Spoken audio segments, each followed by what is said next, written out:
Oke, Assalamualaikum warahmatullahi wabarakatuh. Jadi di sini kami akan melakukan presentasi mengenai literatur review yang kita buat dalam kasus pelanggaran etika profesi akuntansi yang ada di Indonesia. Sebelumnya perkenalkan, kami dari kelompok 7 S1 Akuntansi K2 dengan anggota saya Amanda Ajeng Larasati, dengan rekan saya ada eh, Rahayu, ada Sinta Dila Kurotul Aini dan Iklima Salsabila. Baik, untuk mempersingkat waktu, mari kita langsung saja ke pembahasannya.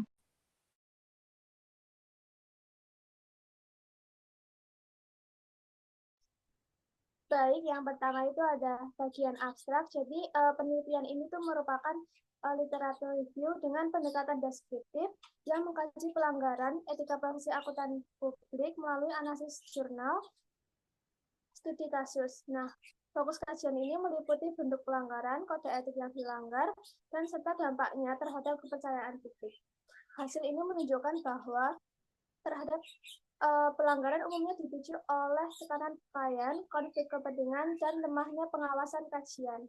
Kajian ini menegaskan pentingnya penerapan kode etik dan juga pengawasan profesi untuk menjaga integritas akuntan publik.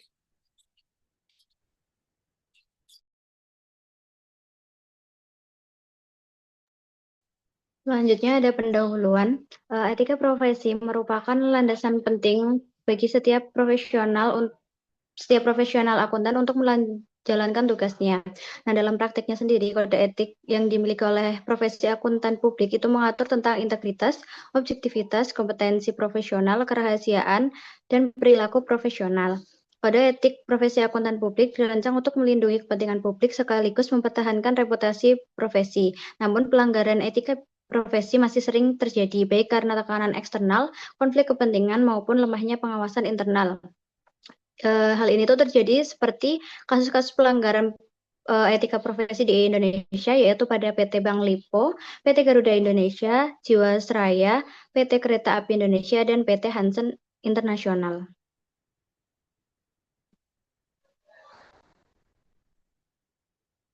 Selanjutnya ada kajian pustaka. Yang pertama itu mengenai etika profesi akuntan. Nah, etika profesi itu merupakan kesatuan norma, nilai, prinsip moral yang mengatur perilaku dan tindakan seseorang di dalam suatu pekerjaan tertentu. Hal ini mencakup bagian tentang bagaimana para profesional seharusnya berinteraksi dengan klien, masyarakat, rekan seprofesi, dan lingkungan kerja. Nah, etika profesi ini itu memiliki tujuan untuk memastikan bahwa para profesi itu mempunyai perilaku dengan integritas, kejujuran, dan tanggung jawab saat melaksanakan tugas secara profesional.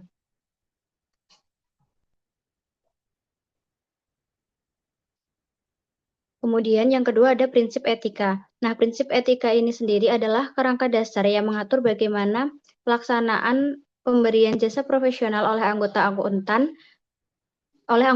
publik. Nah, dalam Kode Etik Akuntan Indonesia itu terdapat 8 prinsip etika, yaitu ada yang pertama ada tanggung jawab profesi, yaitu setiap akuntan itu harus selalu menggunakan pertimbangan moral dan profesional di setiap kegiatan yang dilakukan. Yang kedua itu ada kepentingan publik, di mana seluruh anggota akuntan itu mempunyai kewajiban untuk bertindak dalam rangka pelayanan kepada publik. Kemudian ada integritas, yaitu sebagai anggota akuntan itu perlu menjaga dan meningkatkan kepercayaan publik selama kegiatan dilaksanakan dengan cara memenuhi seluruh tanggung jawab profesionalnya.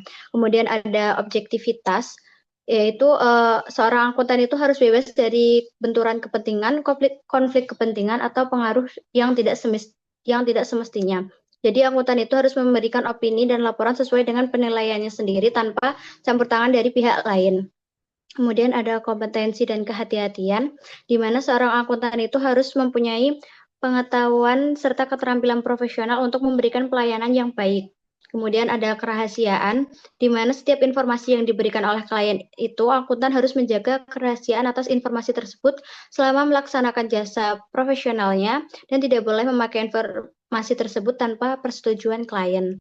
Kemudian ada perilaku profesional, di mana setiap anggota itu harus berperilaku konsisten dengan reputasi profesi yang baik dan menjauhi tindakan yang mendiskreditkan profesi serta mematuhi peraturan yang berlaku. Dan yang terakhir itu ada standar teknik, yaitu di mana setiap anggota itu berperilaku konsisten serta mematuhi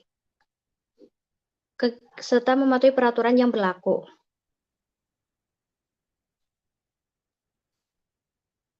Selanjutnya ada auditing dan auditor.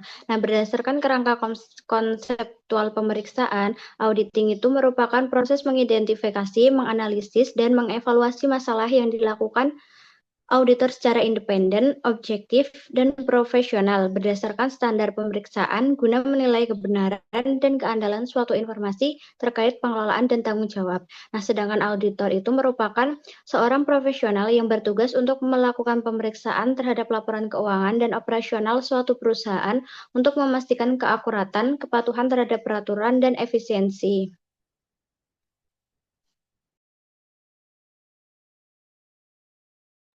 Selanjutnya adalah metode penelitian yang kelompok kami pakai. Nah, untuk membuat literatur review ini, kami menggunakan pendekatan deskriptif dengan menggambarkan kasus-kasus pelanggaran kode etik akuntansi yang ada di Indonesia. Kemudian sumber data yang kami gunakan merupakan sumber data sekunder yang berasal dari jurnal-jurnal yang kami cari di internet. Kemudian untuk teknik, kita menggunakan literatur review dengan menganalisis secara kritis semua informasi yang kami kumpulkan menjadi satu makalah.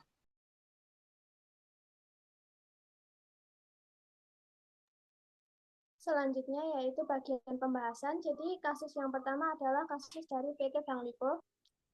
Di sini PT Bank Lipo ini menerbitkan 3 versi laporan keuangan berbeda untuk periode tahun 2002 dengan selisih signifikan antara laporan publik dan laporan ke Bursa Efek Jakarta. Ini memunculkan dugaan manipulasi AIDA dan kerugian fiktif. Nah, juga terungkap dugaan transaksi saham menggunakan informasi orang dalam. Jadi Bapepam dan Ditjen lembaga ini menemukan kelalaian direksi dan auditor yang berujung pada sanksi administratif. Kasus ini mencoreng integritas bank dan merugikan investor. Nah, di sini untuk prinsip yang dilanggar adalah yang pertama integritas. Jadi akuntan publik ini dianggap tidak jujur karena membiarkan adanya perbedaan laporan keuangan tanpa adanya penjelasan. Lalu prinsip yang kedua yaitu objektivitas. Akuntan ini nggak menunjukkan independensi penuh dalam audit karena laporan melibatkan pihak yang terafiliasi dengan Lipo Group. Lalu yang ketiga yaitu kompetensi dan kehati-hatian profesional. Jadi auditor ini tidak berkomunikasi dengan penilai independen dan tidak juga menguji informasi manajemen secara memadai terkait AIDA. Yang terakhir itu perilaku profesional. Ini auditor tidak menyampaikan informasi penting secara tepat waktu.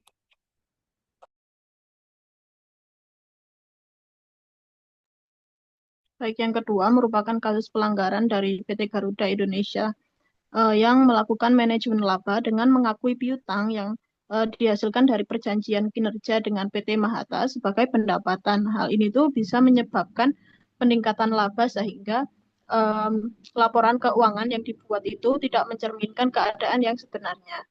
Jadi pada kasus ini auditor yang ditugaskan oleh KAP itu dinilai tidak menguasai pengendalian mutu karena adanya penilaian atas ketidaksesuaian standar prosedur pemeriksaan. Nah, prinsip-prinsip yang dilanggar dalam kasus ini itu ada 4. Yang pertama ada integritas, lalu ada objektivitas, ada perilaku profesional, dan kompetensi. Nah, prinsip integritas itu dilanggar karena auditor tidak menyampaikan kebenaran atas laporan keuangan yang telah diaudit. Dalam artian, para auditor tersebut itu membiarkan adanya kesalahan dalam membuat laporan keuangan. Kemudian, pada prinsip objektivitas, auditor itu membiarkan penyimpangan yang dilakukan atas pengaruh pihak lain yang merupakan akuntan yang ada di PT Garuda Indonesia. Kemudian prinsip perilaku profesional itu penyimpangan yang dilakukan dapat merusak reputasi profesi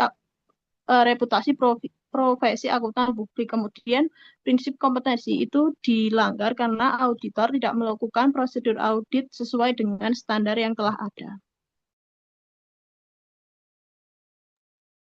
Selanjutnya, yang ketiga itu ada dari PT Hanson International Tbk.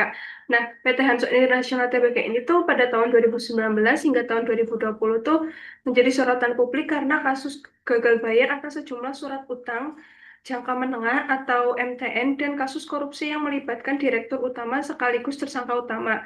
Nah, kasus ini tuh memberikan kerugian pada negara hingga triliunan rupiah yang bermula pada penggunaan dana dari penjualan MTN untuk dan investasi reksadana Jiwasraya untuk kepentingan pribadi dan memperbesar nilai kapitalisasi perusahaan secara tidak wajar. Akibatnya itu diduga terjadi manipulasi laporan keuangan dan tidak mencatatkan transaksi-transaksi besar secara transparan. Nah, dalam kasus ini tuh terdapat beberapa prinsip yang dilanggar. Ada integritas, objektivitas, dan independensi profesional dan kompetensi profesi. Nah, untuk prinsip integritas dan kejujuran ini tuh manipulasi informasi keuangan yang mana tidak menggambarkan kondisi keuangan yang sebenarnya seperti overstatement, aset properti, pengakuan pendanaan secara fiktif, dan tidak mengungkap secara lengkap kewajiban-kewajiban keuangan. Terus yang kedua itu ada objektivitas dan independensi profesi, yang di mana terdapat konflik kepentingan dan penyalahgunaan jabatan yang dilakukan oleh direktur utama untuk mengalirkan dana investasi pada entitas lain yang berafiliasi tanpa pengungkapan yang layak. Yang ketiga itu ada penetapan kompetensi profesi dan kehati-hatian, yaitu kelalaian auditor eksternal dalam melaksanakan tanggung jawab profesi yang memeriksa laporan keuangan yang dinilai tidak cukup kritis dan gagal mendeteksi kejanggalan dalam laporan keuangan.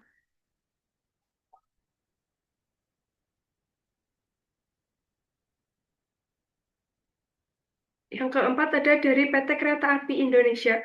Nah, pada tahun 2005 terkuak kasus manipulasi laporan keuangan yang dilakukan oleh PT KAI.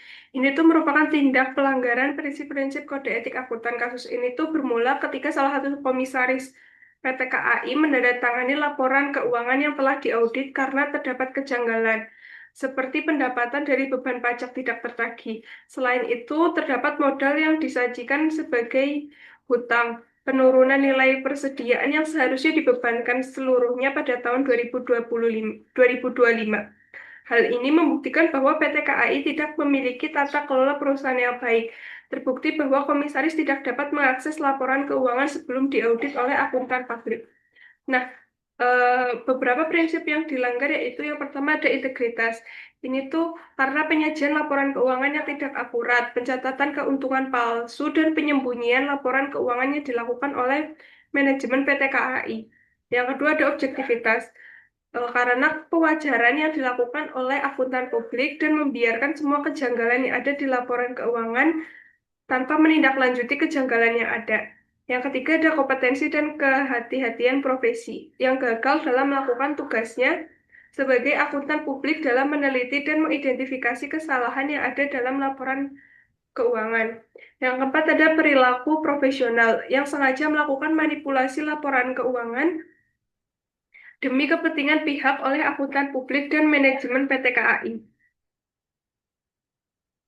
Yang kelima itu ada dari PT Asuransi Jiwasraya.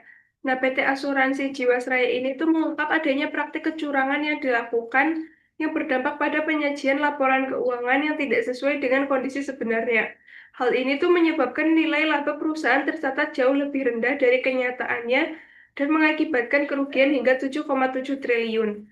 Pada tahun 2017 hingga 2019 terus mengalami tekanan keuangan yang sangat signifikan dan mencatat ekuitas negatif hingga 27,2 triliun yang menyebabkan pengauditan dan penyelidikan oleh Badan Pemeriksa Keuangan atau BPK dan Kejaksaan Agung. Beberapa prinsip yang dilanggar yaitu yang pertama ada prinsip integritas. Ini tuh karena tidak bersikap jujur dan transparan dalam menyajikan laporan keuangan yang sebenarnya. Laporan keuangan pada tahun 2017 itu tuh menunjukkan laba sebesar 360,3 miliar, namun terdapat kekurangan cadangan sebesar 7,7 triliun. Yang kedua ada prinsip objektivitas. Akuntan Jiwasraya itu tuh berpihak pada perusahaan dengan membuat laporan keuangan yang tidak sesuai kenyataan, sehingga merugikan pihak yang berkepentingan. Yang ketiga ada prinsip kompetensi dan kehati-hatian profesional. Dalam hal ini, akuntan gagal melakukan analisis yang tepat dalam investasi saham, dan itu tuh menyebabkan perusahaan tidak mampu membayar kewajibannya. Yang keempat ada prinsip perilaku profesional. melakukan manipulasi laporan keuangan yang dapat mencemarkan nama baik profesi akuntan dan menimbulkan ketidakpercayaan masyarakat.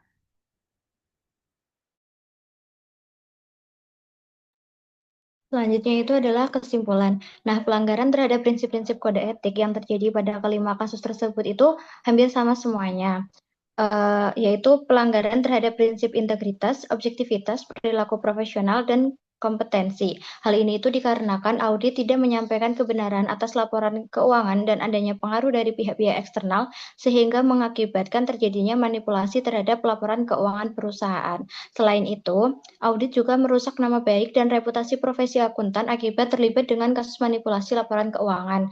Dan dalam mengerjakan proses audit, auditor tidak melakukan sesuai dengan prosedur yang ada, sehingga pelanggaran ini itu terjadi akibat kurangnya pengawasan terhadap kinerja auditor serta penegakan hukum yang lemah terhadap kasus pelanggaran kode etik.